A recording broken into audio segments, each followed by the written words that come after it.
Welcome to the Tackling College Sports Podcast, the definitive resource to help you navigate your way to play college-level sports. Here are your hosts, Chris Legates and Mark Franco, where they want you, the TCS Nation, to be your best. Welcome, TCS Nation, and thanks for tuning in to session number 5 of the Tackling College Sports Podcast.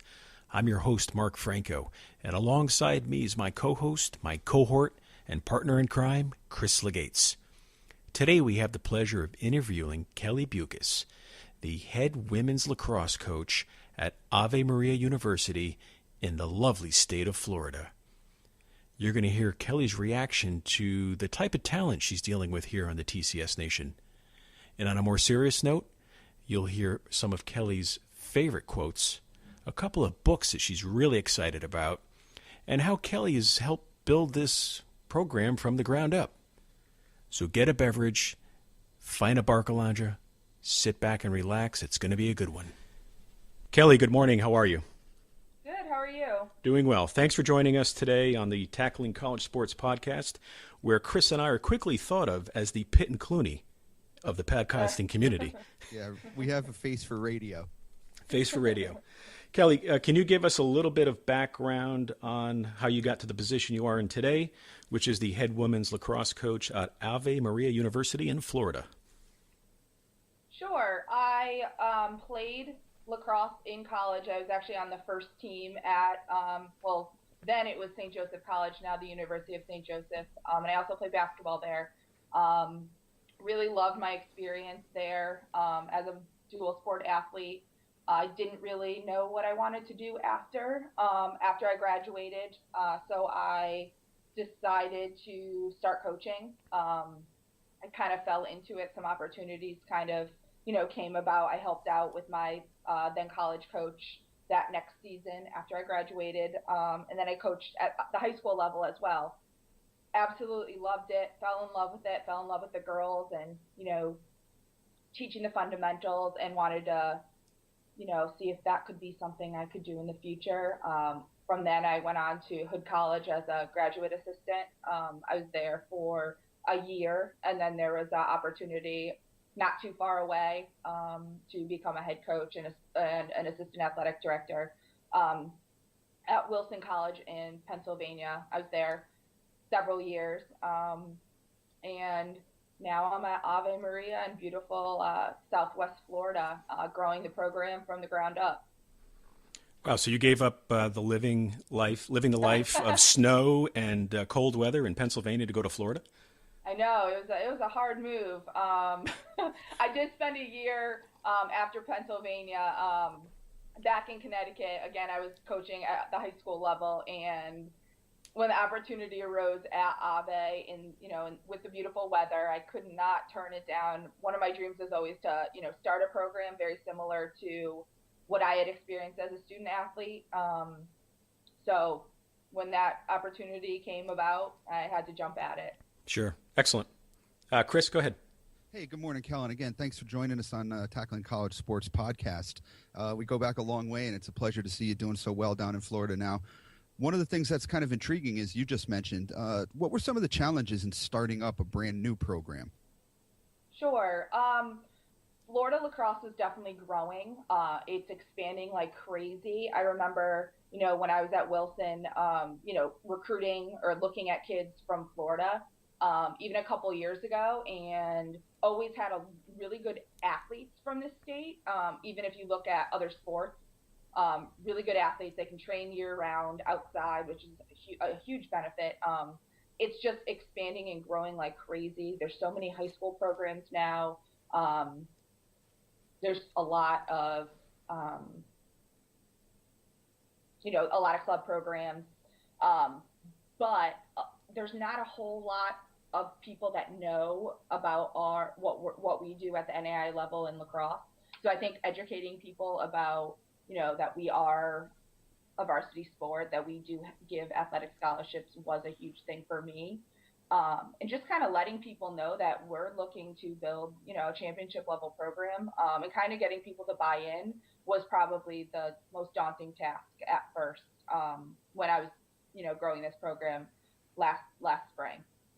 And I was say, you just touched upon the NAIA. It's a competitor of sorts with the NCAA. Could you elaborate a little bit more about what the NAIA is? Sure. I don't even know if it would really be a huge competitor. I think how I look at it, and again, I come from all other NCAA schools. I would say it's just a different governing body. They have their own championships. They have their own, set of rules, set of recruiting rules, set of budgetary constrictions, all that. But it's just another opportunity, I think, for, prospective student athletes to play, in some degree, get some college scholarships. I've loved the experience. It's just a little bit different, the rules. So. And you competed as a Division III athlete at St. Joseph. How would you say the pros and cons of Division III versus NAIA? Are there any? Have you seen any differences? What would you say are the pros and cons for an athlete? When people ask me kind of what NAIA, is it like Division II? Is it like Division III? I would say it's kind of a mix of both Division II and Division III. At the NAIA, at least at my school, we really kind of try to focus on, the whole student athlete, trying to let them develop in different ways, not just on, the lacrosse field or the basketball court. It's about the whole, student athlete. Academics are the first and foremost, biggest thing. But we do give athletic scholarships, which, is a little bit different than the Division III level, which they can't. Right, and that's the next question. You're stepping ahead. You're doing a really good job, Cal. As far as the financial aspects are concerned, how does Ave Maria package their students and from an aspect of being able to make it work financially for maybe somebody who's out of state, somebody who maybe is even international as well? Sure. We're given, they do get their academic money, and then athletic money is completely separate based on, an average that us as coaches do have to, maintain. But schools down south, at least from my experience, are a little bit more affordable anyway. So we're able to get our student athletes a pretty good package for a really high academic school. So most of our kids come out pretty happy with what we're able to give them for the most part. And in your position now of starting up a program, Cal, when you look at it, how do you determine what type of player you're looking at? I know you need numbers initially, but obviously it has to be somebody that has ability, has some degree of experience in the game. So when you're out there now at showcases, at high school games, how are you evaluating the players for your program? Sure. If this information is given to me, the first thing I look at is their grades, their academics, how they've done on some of the tests, because we have to travel quite a bit.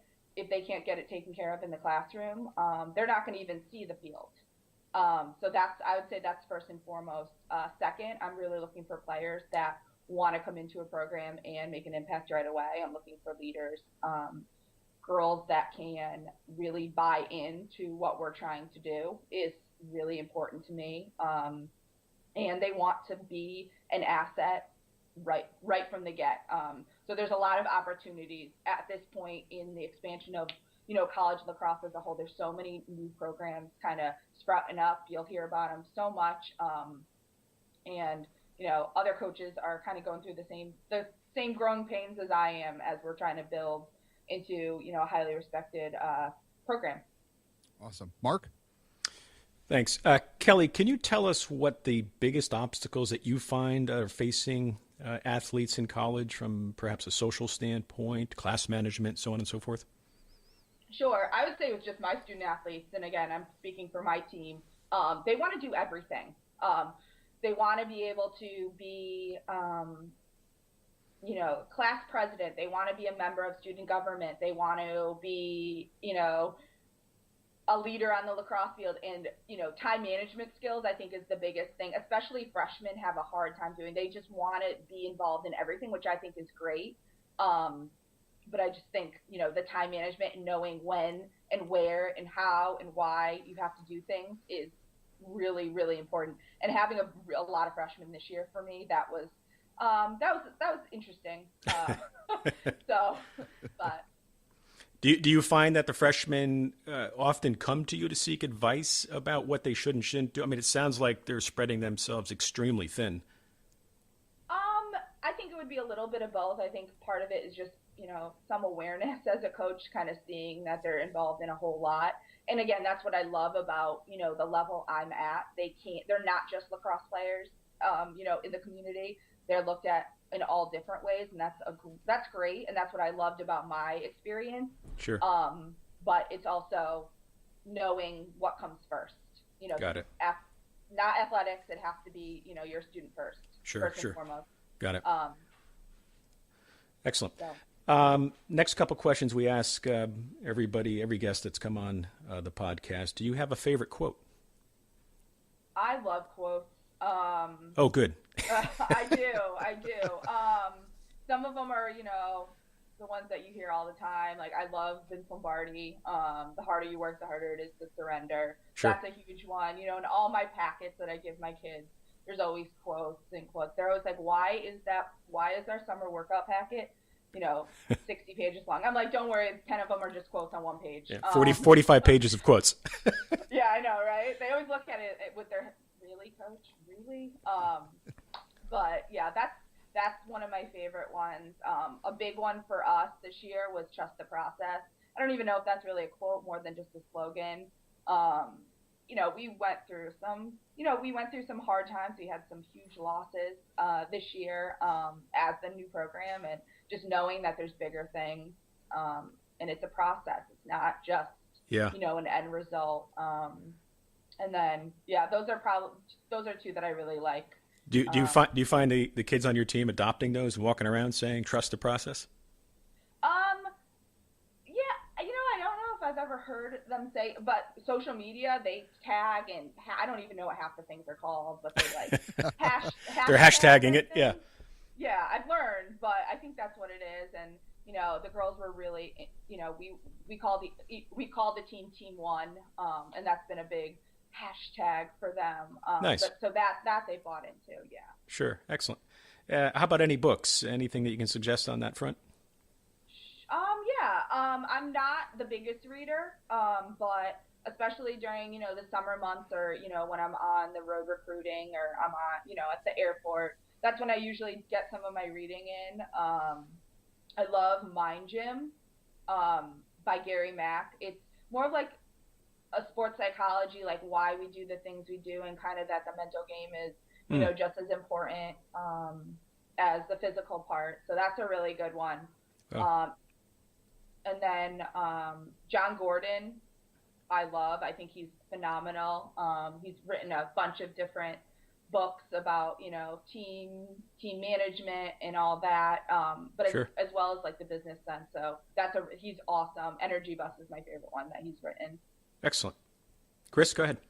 Hey, Kel, when you're starting up a program, like we said, and it has a lot of challenges to it, obviously. I almost did it 18 years ago. You went through it. Shh, quiet. I had hair when it started. But and now you're going through the same process as well. Are you using any web-based services or any type of recruiting services to help pad the recruiting database that you have? We use I use Front Rush, which is more of just a way to kind of stay organized. Yeah, great program. We use it as well. Great program. Yeah, I absolutely love it. And I do use some of the other services like Be Recruited. I like to, see what's out there on that end. But yeah, a Front Rush would be definitely a way for me to stay organized with all the emails and who I've emailed at what time. It's great. What have you found as far as recruiting services are concerned, where the student athlete and their parents are paying a large sum of money to have somebody come and film them and do their resume and all that? Something that you have used, or something that if it comes across your desk and you don't like the music, it finds the wastebasket? Yeah, I'll get some. I'll get some links, or I will get the occasional old school, DVD in the mail. If it comes across my desk, absolutely, I'll, throw it in, or, press play. But what I find is a lot of them are just I'm getting highlights. And yeah, anyone can look good if you put together, 20 games and it's 2-minute clip. I like getting whole games, kind of seeing the progression throughout, when your team's up, when your team's down, how do you react? What are you doing? It's not always just, how you're playing. Sometimes it's just, your body language. What are you doing on the sidelines? Are you listening to your coach? So I think that's just as important. I love seeing that whole game. That's great advice. And Mark, she makes me feel very old by saying DVDs are old school. We push play. Now it's just push play. Jeez, I thought all these VCR tapes I had here were still relevant. Yeah. What about my 8-tracks? Oh, go ahead, Mark. Yeah. Hey, Kelly, as the student athlete prepares to enter college and continue their athletic career, is there anything that the parents should or could do to help them along the way? Yeah, I think letting the kid really do a lot of it. I think the parent should definitely help. The first draft of the emails that go out to parents, proofreading it, all that stuff. But I think most of it should really be student run.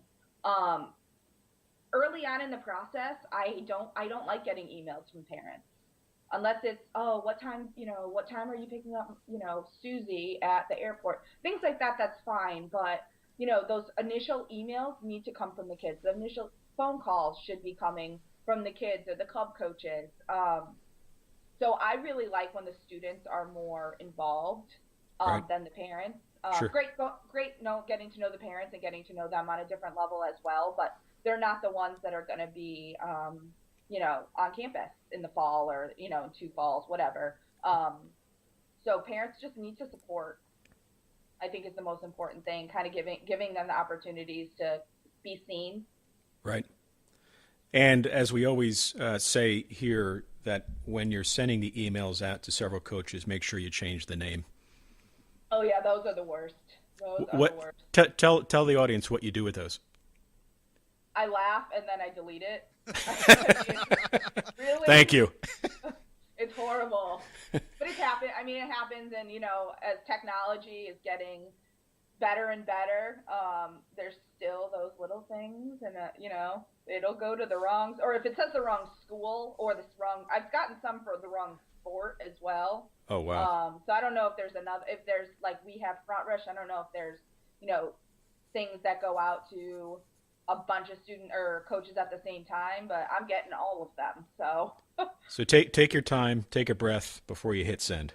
Yeah, and coaches can tell when you're just filling in the blanks. And if you're, I think the biggest thing that you can do as a student athlete or, as you're getting recruited is show the coach that you are really interested in them. Know the conference that they're in. Know, that they had a tough loss, Right. 2 weeks ago. I think, and I really pay attention to those. It's a two-way street. They want me to be interested in them, but they need to show some interest in our program as well. Makes sense. Chris? Well, you answered again, Kel. Must have telepathic sense with I don't us today. know. But I will jump on to the next question that says, when should that process start for student athletes to start to contact you? I think it depends definitely on like the different divisions that you're in. It's more, at the D1, it's crazy. As freshmen and 8th grade, it's crazy. Usually, I start looking. Again, it's a new program. I'm looking at some sophomores, some juniors. But I would say, as early as possible, just even sending out a letter. Hey, coach, I'm going to be at this tournament. I'm wearing number, and I'll go and watch them play just to kind of see what they're about.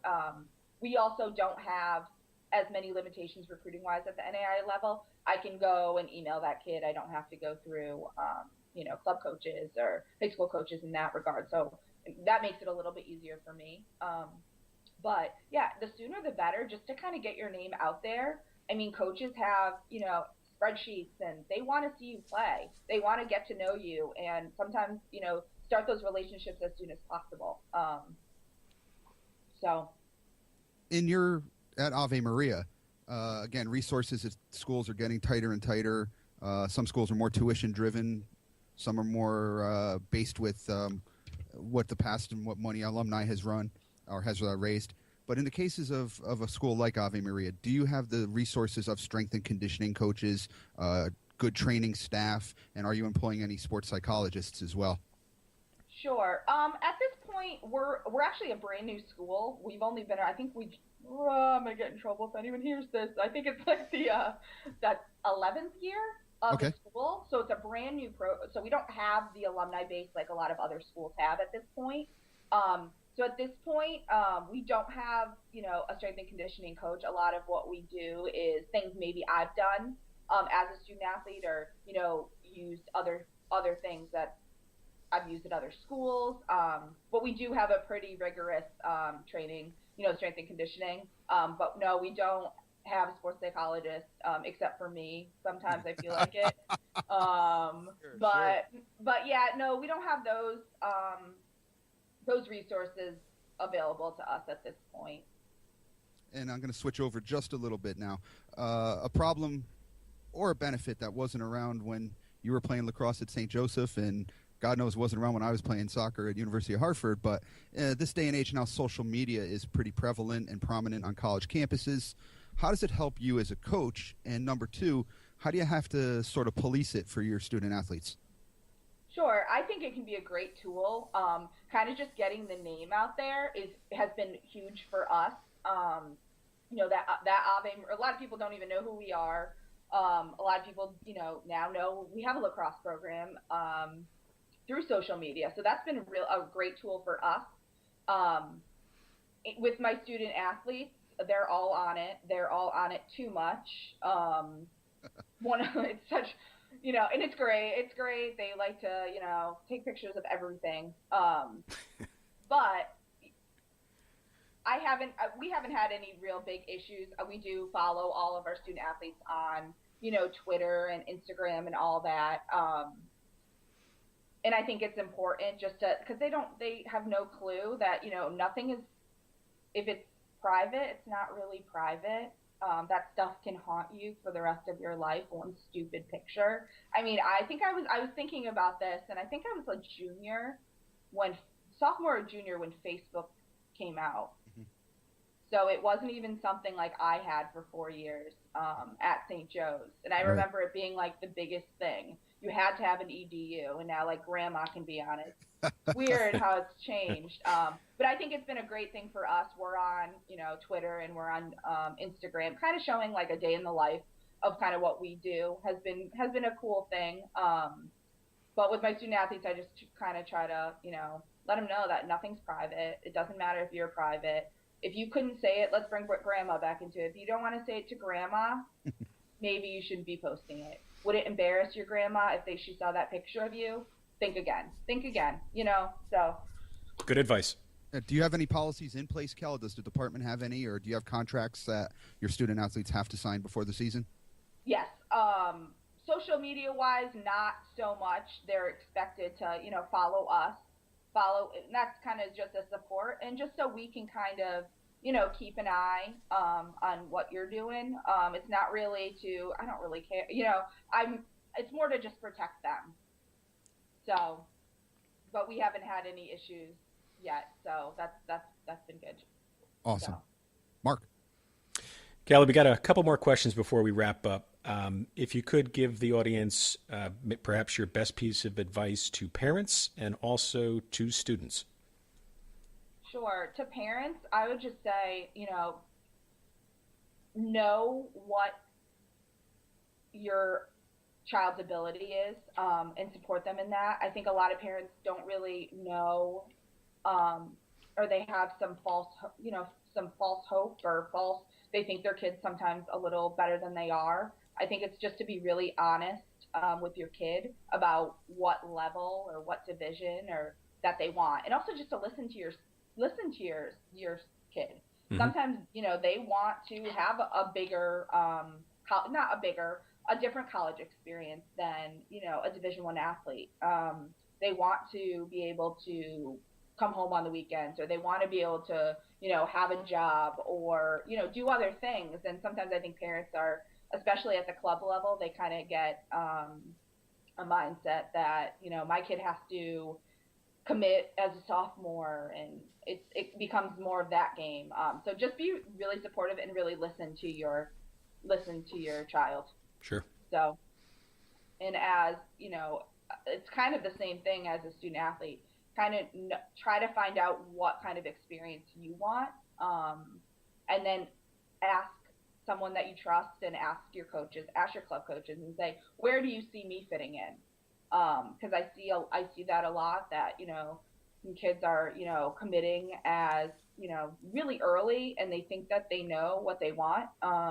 Once they get there, they're not happy. I think people change a lot in that period between 15 to 18, and I think they just need to be honest with themselves and kind of try to find out. And sometimes you don't know what you want out of your college experience. Sure. So, and do you want to play?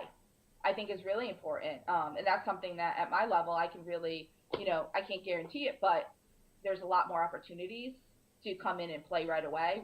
Are you more interested in, possibly being number 30 on a bench, but, going to the national tournament? Or do you want to maybe be going through the growth process, but be a starter?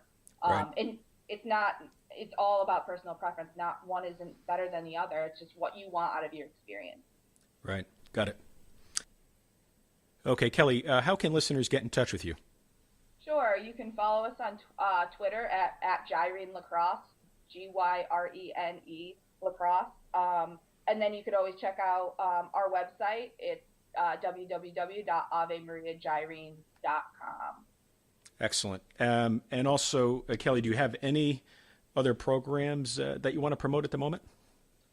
We're kind of just getting some stuff off the ground at this point. So nothing right now, but we're looking to go into the route of camps and clinics this summer. So. Okay, and you'll be posting that, I assume, on Twitter? Yeah, we will. Thank you. Perfect. Excellent. So that wraps up session number 5 with Kelly Buikus of Ave Maria University. She's the head women's lacrosse coach there. Appreciate you coming in, Kelly, spending some time with us. Hey, Thanks Kel, for having me. Yeah, Kel, thanks a lot. It's been a pleasure, and we go back a long way, and I'm really glad things are going well for you, and got a lot of support up north from your friends. Yeah, thanks, Chris, and thanks, Mark. Appreciate it. Lastly, for our listeners, you can get in touch with Tackling College Sports on the gram, as we call it, at TCS Nation, Facebook, which is facebook.com/Tackling College Sports, on Twitter at TCS Nation, online at tcsnation.com. We thank you, and until next time, be your best. Be your best. Your college sports future awaits. So join the TCS Nation and be your best.